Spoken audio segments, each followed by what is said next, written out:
Jā, nu kā mēs varam redzēt, tad kopumā jau tā mūsu kopējā komanda, ko mēs redzam šeit priekš svētkiem, ir iespaidīga.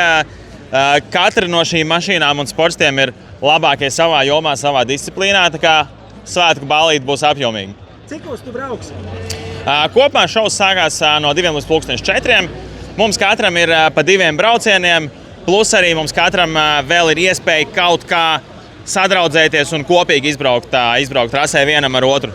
Man kā cilvēkam, kurš nedaudz seko līdz motorsportam, ir nedaudz satraukums, kad tu brauks tādos brīvos braucienos, tu šad ej tieši pretēji un dari trakākas lietas nekā trasē.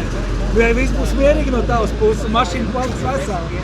Jā, tā ir tā viena lieta, ko es arī preses konferencē minēju, ka parasti mēs braucam ļoti šauros ceļos, ļoti ātros un bīstamos, tad šeit būs pilnīgi pretēji. Mums priekš rallija specifiks mums būs ļoti plašs laukums, kur visādi pajokoties, pākstīties, un tāpēc centīsimies, lai viss paliek vienā gabalā. Un personīgs tev paldies par to, ka Igaunijā es jutos kā Latvijā ar Latvijas karogiem. Paldies jums visiem, kas jūs vienmēr esat atbraukuši, un jūs liekat mums justies kā mājās.